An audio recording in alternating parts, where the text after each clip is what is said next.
So today we are going to talk about the Delhi Sultanate, in which we are going to talk about Qutubuddin Aibak. अब ये कुतुबुद्दीन ऐबक 1206 में उभर कर आए थे, 1210 तक ही इनकी रूलिंग चली।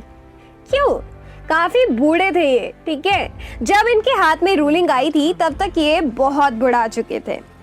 एंड इन्होंने क्या है, इन्होंने भी काफी अच्छी चीजें करी थी। कुतुबुद्दीन ऐबक ने मैरिटोरियल अलायंसेस फॉर्म किए थे, मतलब इनको सीधा सा काम है शासन बढ़ाना है। तो दोस्ती किस तरीके से ये बढ़ाएंगे? रिलेशनशिप्स के थ्रू। अब ये रिलेशनशिप्स कैसे बनेंगे? जब ये अपने घर की बेटियां जो है उन राजाओं को देंगे जिनके साथ इनको आगे जाकर दोस्ती। तो इस तरीके से होता क्या है, ये अपनी डॉटर को और अपनी सिस्टर को, ठीक है, अपनी सिस्टर को सिंध में दे देते हैं।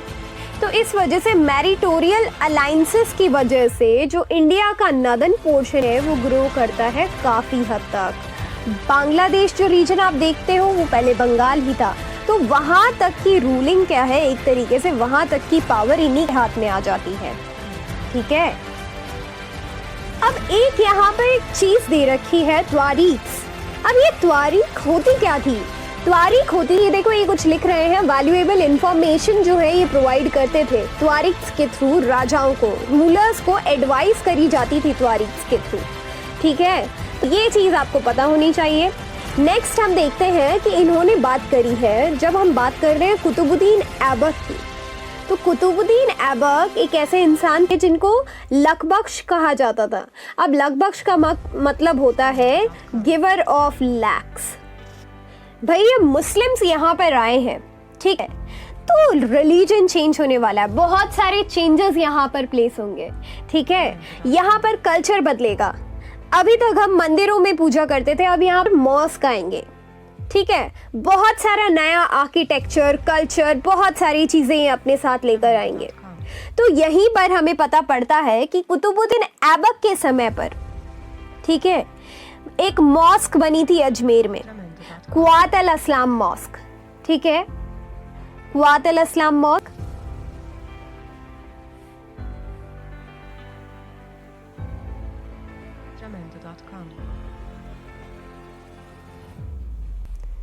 अब कुआत अल अस्लाम मॉस्क जो थी, ये आपको पता पड़ गया कि ये कुतुबुद्दीन ऐबक ने बनवाई थी।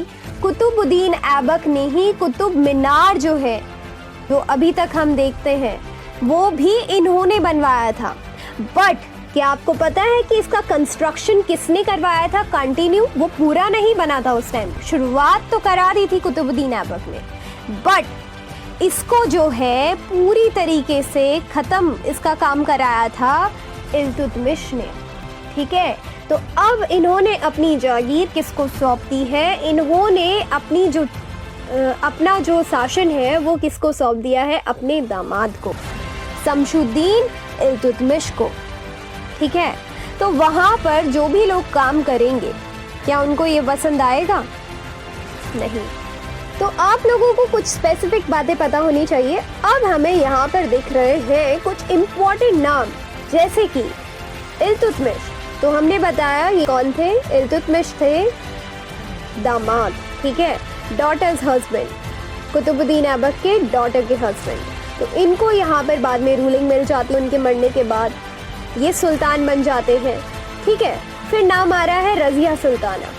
अब शमशुद्दीन इल्तुतमिश को ज़्यादा प्रभावित कौन करती है? उनके बेटों से ज़्यादा उनकी बेटी प्रभावित करती है, ठीक है। तो उन्होंने जो अपनी रूलिंग पावर है वो किसको दी थी? रज़िया सुल्तान को। सोचो उस समय पर भी लड़कियां जो है रूल किया था, बट वहाँ का जो सिस्टम था उसके अगेंस्ट ये चीज़ें थी, इसलिए ज़्यादा दिन इनका रूल नहीं टिका था। हम बात करेंगे इस चीज़ की। नेक्स्ट इन्होंने एक और नाम दे रखा है मिनाज-ए-शिराज। अभी मैंने बताया था कि इन्होंने मैट्रिमोनियल अलायंसेस फॉर्म करी थी कुतुबुद्दीन ऐबक ने। तो इनकी कुतुबुद्दीन ऐबक के सिस्टर का ही पति होता है मिनाज-ए-शिराज। सो मिनाज-ए-शिराज भी ये मानते थे कि जो रज़िया सुल्तान है वो बेटर कैंडिडेट है as a ruler instead of his son. Shamsuddin Iltutmish के सन से ज़्यादा एबल और केपेबल कौन है? रज़िया सुल्ताना, ठीक है। तो अब हम जानेंगे कि ये अपनी रूलिंग करते किस तरीके थे। चलिए तो अब हम बात करते हैं किसकी रूलिंग की, शमशुद्दीन इल्तुतमिश की। शमशुद्दीन इल्तुतमिश, इनके टाइम पर भी बहुत सारे अटैक हुए थे और इन्हीं को रियल फाउंडर माना जाता है क्योंकि इनकी रूलिंग काफ़ी टाइम तक रुकी थी भाई। 1210 से लेके 1236 तक इन्होंने रूल किया था। इस रूलिंग में इन्होंने बहुत सारी चीज़ें, अमेजिंग चीज़ें जो है वो यूटिलाइज करी थी। जिस तरीके से इन्होंने अपना सिस्टम चलाया था उसकी बात करते हैं। तो पहले इन्होंने ग्रुप ऑफ 40 बनाया जिसको ये कहते थे चालीसा।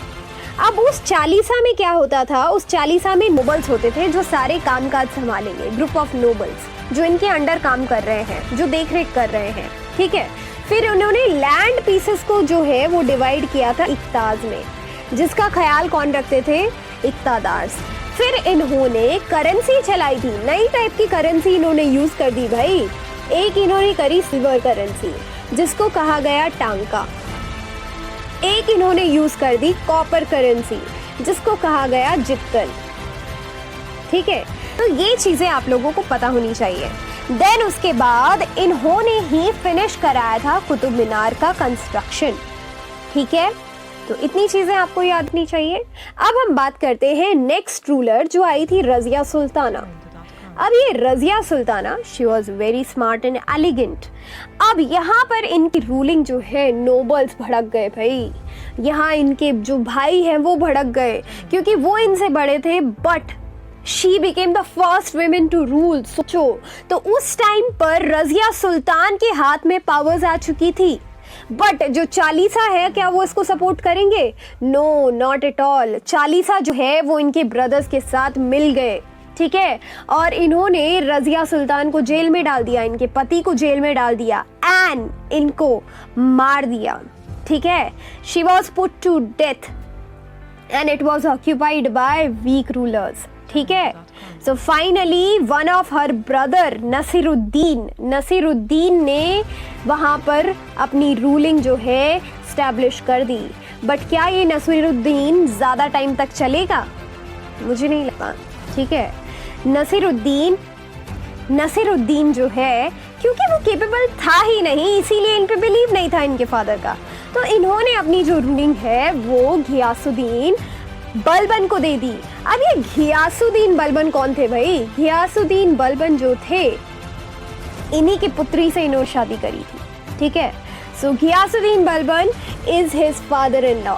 तो 20 साल तक इन्होंने रूल किया नसीरुद्दीन के बिहाफ में।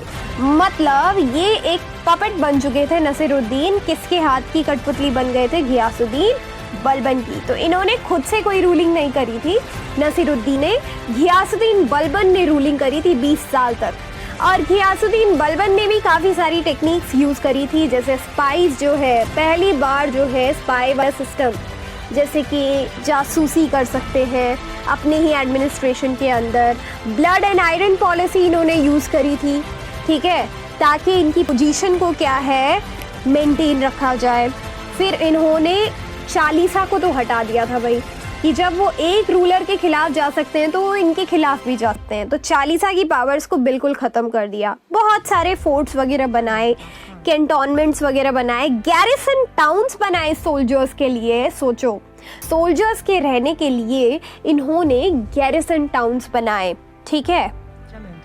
फिर बलबन का आइडिया जो था किंगशिप का, इन्होंने एक प्रैक्टिस करी थी सिजदा एंड पाउबोस की। सिजदा होता है, सिजदा एंड पाउबोस, तो मतलब जो रूलर की पावर है उसको स्टैब्लिश करने के लिए, उनकी पोजीशन को दिखाने के लिए द नोबल्स हैव टू किस द फीट, ठीक है। पाउबोस कहा जाता था टू किस द फीट, ठीक है। और सिजा का मतलब होता है सुल्तान के सामने झुकना, ठीक है।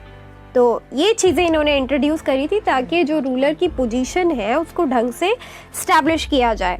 तो ये इंपॉर्टेंट चीज़ें थी जो आपको पता होनी चाहिए फॉर स्लेव डायनेस्टी। तो आज हमने बात करी इनके बारे में, ठीक है, Qutbuddin Aibak, Shamsuddin Iltutmish, Razia Sultana and Ghiyasuddin Balban. I hope ये आपको अच्छा लगा हो। नेक्स्ट हम बात करेंगे खलजी डायनेस्टी की, ठीक है।